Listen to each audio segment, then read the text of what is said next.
It was a cold December morning in Manhattan, and the rain was hitting the floor-to-ceiling windows of my Upper East Side apartment as I watched the yellow cabs navigate through the chaos of Madison Avenue.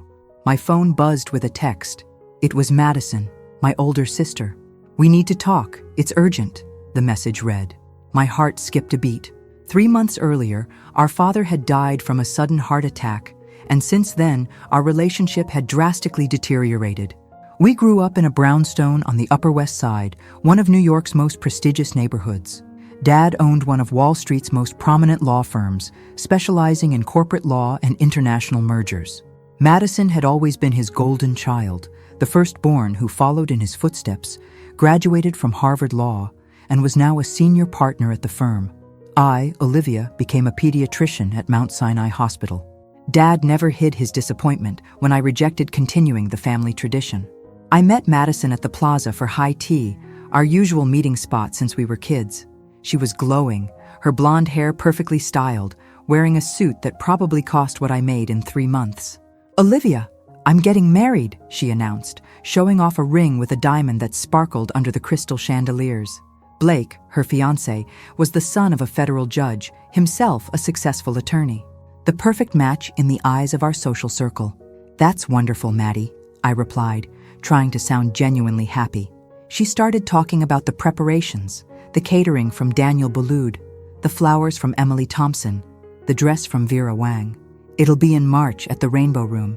I've already chosen my bridesmaids. 7 of them, the perfect number." I waited. She continued talking about the string quartet from Juilliard, the honeymoon in the Hamptons, but my name was never mentioned among the bridesmaids. "What about me?" I finally asked, my voice trembling. Madison looked away, fidgeting with her linen napkin. "Olivia, you know I love you, but the bridesmaids are all from my professional circle. Wives of judges, fellow attorneys, you understand. It's important for the firm, for our image." I felt like I'd been punched in the stomach. "I'm your only sister," I whispered. "I know, but you can participate in other ways. You could do a reading during the ceremony, help with the party favors." I left the plaza in a daze. I walked through Central Park, tears mixing with the rain on my face. It wasn't just about being a bridesmaid. It was years of exclusion, of always being the second choice, the sister who didn't follow the expected script. I called my mother, hoping for comfort. "Olivia, don't make this complicated. You know how Madison is. It's her wedding. Let her do what she wants." Once again, I had to swallow my feelings. In the following weeks, Madison sent me photos of the preparations, the bridesmaids' dresses, an exclusive design in blush pink, the rehearsals at St. Patrick's Cathedral, the makeup trials at Bergdorf Goodman. Each image was like salt on a wound. I responded with heart emojis, feigning joy while something inside me died. My colleagues at the hospital noticed my sadness. "You've been so quiet lately, Olivia," observed Dr. Williams, my chief. I made up an excuse about being exhausted from the night shifts. It was a rainy Thursday when everything changed. I was on call when I received a phone call from an unknown number. "Dr. Olivia Hamilton? This is Mr. Charles Whitman from Whitman & Associates. I need to speak with you about your father's will." My heart raced. "The will? Hasn't it been read already?" "There's been an amendment, ma'am. Your father made substantial changes last December, days before his passing. For legal reasons, we can only reveal the contents in the presence of all heirs." We scheduled a meeting for the following week. Curiously, it was the day before Madison's wedding. I called my sister. "Maddie, Dad's attorney wants to see us. He says there are changes to the will." She laughed. "That's ridiculous, Olivia. Dad had everything settled years ago. The firm goes to me, you get the house in the Hamptons and some investments, everything's clear." But I detected a tremor in her voice. The meeting was scheduled for Friday at 3 p.m. Madison insisted she couldn't make it. "It's the eve of my wedding. I have the final rehearsal, the dinner with the wedding party. You go and tell me later." But Mr. Whitman was categorical. Both had to be present. She had to cancel her appointment at the salon and arrived at the office furious, accompanied by Blake. The office was in a glass tower on Park Avenue with views of the Chrysler Building. The conference room had mahogany panels and windows overlooking Manhattan. Mr. Whitman was a distinguished gentleman with silver hair and gold-rimmed glasses. He'd known Dad for 40 years. "Ladies, I know this is awkward timing on the eve of a celebration, but it's important to clarify this now. He opened a leather portfolio. Your father came to see me on December 23rd. He was very emotional. He said he'd had an epiphany at Christmas and needed to correct an injustice. Madison shifted uncomfortably in her chair. What injustice? She asked sharply. The attorney adjusted his glasses. He said, and I quote, I've spent my life favoring one daughter over the other. Olivia has always been pushed aside, and that must change. The silence in the room was deafening. Blake took Madison's hand. Mr. Whitman continued, the changes are substantial. Olivia, you inherit 70% of the law firm. Madison went pale. That's impossible. I'm the lawyer. I've worked there for 15 years. There's a letter, said the attorney, handing us each an envelope. With trembling hands, I opened mine. Dad's handwriting, slightly shaky with age. Olivia, my dear daughter. Last Christmas, I watched you serve everyone. Take care of your sick grandmother, always with a smile. Even when Madison announced you wouldn't be a bridesmaid, I saw the pain in your eyes and realized how many times I'd allowed you to be diminished. You chose to save lives while Madison chose prestige. It's time to balance the scales. The firm needs someone with your humanity to lead it. Even if you're not a lawyer, hire the best, but lead with the heart you've always had. Madison was crying. This is fraud. Olivia manipulated Dad. I'll contest this. Mr. Whitman shook his head. Your father was of perfectly sound mind. He had medical exams, psychiatric evaluation. Everything is documented. Blake was trying to calm Madison, who was shaking with rage. And the wedding? How do I explain this to everyone tomorrow? I left that meeting in shock. Madison stormed out, Blake behind her. I didn't sleep all night, reading Dad's letter over and over. The next day, Saturday, I woke up early. The wedding was at 5 p.m. I looked in my closet. I'd prepared a modest navy dress, appropriate for someone watching from the 5th row. But something changed in me that morning. I went to Saks Fifth Avenue and bought a dress. White, an elegant design, nothing flashy, but unmistakably white. The saleswoman hesitated. Ma'am, is this for a wedding? Yes, I replied firmly. For my sister's wedding. She tried to show me other options, but I was determined.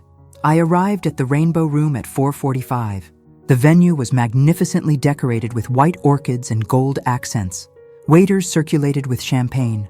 I saw the 7 bridesmaids, all in blush pink, chatting excitedly. Distant cousins, colleagues from the firm, wives of prominent judges. No sister. When I entered the room, there was a murmur. People whispered, pointed discreetly. My mother rushed over to me. Olivia, have you lost your mind? Take that off immediately. I'm perfectly fine like this, Mother.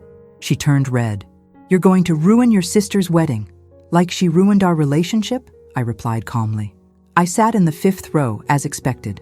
The bridesmaids entered, then Blake. The wedding march began. Madison looked stunning, the French lace falling perfectly. But when she saw me, her smile froze. For a second, our eyes met. I saw anger, then something resembling understanding. The ceremony proceeded normally until the vows. The minister asked if anyone had anything to say. I stood up. The entire room held its breath. I walked to the altar. Madison was pale. I have something to say, I announced, my voice echoing through the room. But it's not an objection. I turned to face the guests. Many of you know our father passed away 3 months ago. What you don't all know is that he left an important message. I took Dad's letter from my purse. He wrote about the importance of correcting injustices, of valuing those who truly deserve it. Madison started crying. Blake gripped her hand tightly. Dad changed his will last Christmas. After a lifetime of putting me second, he decided it was time to balance things. I paused, looking directly at Madison. I inherited 70% of the law firm. The room erupted in murmurs. I saw the federal judge, Blake's father, stand up in shock. But I didn't come here to humiliate my sister, I continued. I came in white so everyone can see the truth. For years, I was the invisible sister, the one not good enough to be a bridesmaid, the one who chose the wrong profession. Today, I'm here, visible, impossible to ignore. Madison stepped forward. Olivia, please. Her voice was broken. Maddie, you have 2 choices. We can keep pretending everything's fine, that our family is perfect, or we can be honest for the first time. I looked at Blake. Your husband needs to know he's marrying someone who excluded her own sister from the most important day of her life. My mother tried to approach, but my uncle held her back. The minister didn't know what to do. That's when Madison did something unexpected. She removed her veil, set it aside, and hugged me. Tight. She started sobbing. "Forgive me, Olivia. Please forgive me," she whispered in my ear. "I was so terrified of being overshadowed by you. You were always the kinder one, the one the grandparents and uncles adored. Dad pretended to prefer me, but I saw how he looked at you with pride when you saved a child at the hospital." The room was in absolute silence. Madison pulled away, wiped her tears. "Ladies and gentlemen, I want to introduce you to my sister, Olivia. She should have been here beside me as a bridesmaid, but my pride and insecurity prevented it." She looked at the 7 bridesmaids. "With all due respect to you, I've made a terrible mistake." Blake approached. "Madison, what's happening?" She took his hands. "The truth, Blake. Finally, the truth. My father partially disinherited me because he realized I'd spent my life diminishing Olivia. And he was right." She turned to me. "Olivia, would you be my bridesmaid now? I know it's late, but..." I looked at my sister, then at the room full of shocked faces. "Maddie, I don't need the validation of being your bridesmaid anymore, but I accept being your sister, truly, for the first time." I extended my hand to her. "Shall we start over?" What happened next surprised everyone. Blake spoke. "I think we all need a moment." He turned to the minister. "Reverend, can we take a break?" The clergyman, still stunned, agreed. The guests started murmuring louder. Some went out to the terrace, others to the bar. Madison, Blake, and I went to an adjacent room. My mother tried to follow, but Madison requested privacy. In the room, Blake was direct. "Madison, you hid this from me?" She lowered her head. "I thought it wasn't important. It was just about money." "No," I interrupted. "It was about family, about justice." Dad saw what everyone pretended not to see. Blake sat down, ran his hand through his hair. "My father's going to have a fit when he finds out about the firm." "It's not about your father," Madison interrupted him. "It's about us." Olivia's right. I spent years building a perfect image while destroying my relationship with my only sister. We remained silent for a few minutes. Outside, we could hear the buzz of guests. Finally, Blake spoke. "Olivia, what will you do with the firm?" I thought before answering. "I'll honor Dad's wish. I'll lead with humanity. And you, Maddie, you stay as senior partner if you want. But things will change. We'll take pro bono cases. We'll help those who need it, not just those who can pay." Madison smiled for the first time. "Dad would be proud." She took my hand and Blake's. "Let's go back and finish this wedding?" Blake hesitated. "Are you sure? After all this?" Madison kissed him. "I've never been more certain. Getting married with the truth exposed is better than getting married with lies." We returned to the room. Many guests had left, including some important members of the wedding party.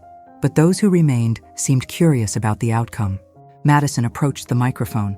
"I apologize for the interruption. Anyone who wants to leave is free to do so. But those who stay will witness a real wedding with a real family, with real problems we're trying to solve." Surprisingly, most stayed. My 87-year-old grandmother, who was in a wheelchair in the corner, raised her trembling hand and said, "About damn time you two made up. Your father must be applauding up there." Some laughed, breaking the tension. The ceremony resumed. I remained where I was, in my white dress, no longer as a provocation, but as a declaration that I was there, present, visible. When Blake and Madison exchanged vows, she added a line. "I promise to be true not only to you, but to all those I love, especially those I've neglected." At the reception, I sat at the head table next to Madison. People came to congratulate us, some embarrassed, others curious. The federal judge, Blake's father, pulled me aside. "So you'll be running the firm?" "I'll do my best, Your Honor." He studied me for a moment. "Your father was a wise man. Maybe a doctor is exactly what that firm needs." Around midnight, Madison threw the bouquet. It came straight toward me, but I dodged. It landed in the hands of one of the original bridesmaids, who seemed relieved. Madison laughed. "You never take what I offer easily, do you?" "I've learned that what comes easy isn't always what we need," I replied. Before leaving for their honeymoon, Madison hugged me again. "Olivia, when I get back, Will we sit down and plan the firm's future together? Together, I confirmed. Blake hugged me too. Thank you for your courage today. You saved more than a wedding. You saved a family. I left the rainbow room in the early hours. The white dress had wine stains from someone who'd accidentally, or maybe not, spilled their glass. It didn't matter. I walked down Fifth Avenue, empty except for the occasional taxi. I stopped at Rockefeller Center, took off my shoes, and walked a bit on the pavement. My phone vibrated. It was a message from Madison, already at JFK. Olivia, I found another letter from Dad in my bag. Blake must have slipped it in. It says, "My daughters, if you're reading this together, it means Olivia had the courage to do what I should have done years ago. The firm is just assets. What matters is that you find each other as sisters. Olivia, lead with your heart. Madison, learn from your sister. Together, you're unstoppable." I read the message with tears in my eyes. The sun was rising, painting the New York sky pink and gold over the skyscrapers. I thought about Dad, how he'd orchestrated this reconciliation even after death. The will wasn't about money or power. It was about justice, about love, about correcting mistakes before it was too late. Monday, I entered the firm for the first time as majority owner. The receptionist looked at me, startled. News of the wedding had already spread through the legal community. I called a meeting with all the attorneys. Some looked at me skeptically, others with curiosity. "I know I'm not a lawyer," I began, "but I'm a doctor. I know how to diagnose problems and find cures. This firm is sick with elitism, and we need to change that." I presented my plan. 30% of cases would be pro bono, we'd partner with nonprofits, we'd defend public health causes. Some attorneys resigned on the spot. Others, surprisingly, applauded. "It's about time," said Mr. Harrison, a senior partner. "Your father talked about this in his final years, but never had the courage to implement it." 6 months later, the firm was unrecognizable. We kept the important clients, but now we also defended families facing eviction, injured workers, children needing medical treatment insurance wouldn't cover. Madison returned from her honeymoon renewed. Working together wasn't easy at first, but we learned. A year later, on the anniversary of Dad's death, we went together to Greenwood Cemetery in Brooklyn. We placed flowers on his grave, white orchids, his favorites. "Do you think he planned it all?" Madison asked. "Even my white dress at the wedding?" I laughed. Knowing Dad, I wouldn't be surprised. He was always a strategist. We stood in silence, watching the wind move through the old oaks of the cemetery. "Olivia," Madison said softly, "I'm pregnant." My heart leaped with joy. "Really?" She nodded, tears in her eyes. "And I want you to be the godmother." "Now you want me as godmother?" I teased. "Now I want you for everything. Sister, partner, best friend, godmother to my child." We hugged there, among the headstones, two sisters who needed a dramatic will and a chaotic wedding to finally find each other. Sometimes I think Dad's laughing somewhere at the genius of his plan.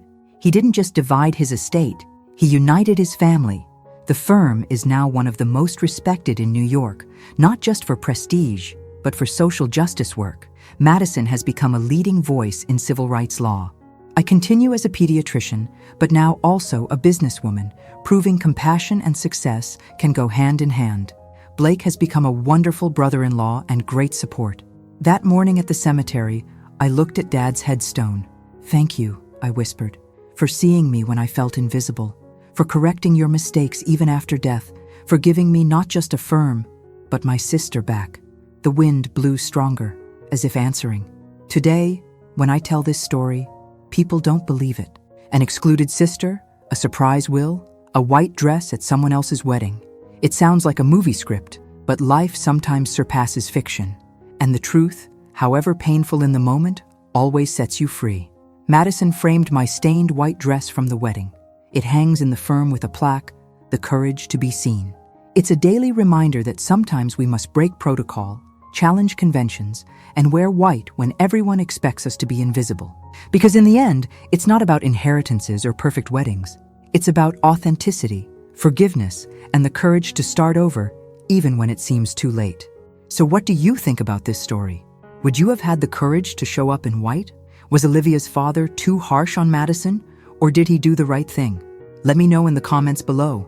And if this story touched your heart, Don't forget to subscribe to the channel and hit the notification bell so you never miss our emotional stories. Every week, I bring you new true stories that will make you think about family, love, and forgiveness. See you in the next video.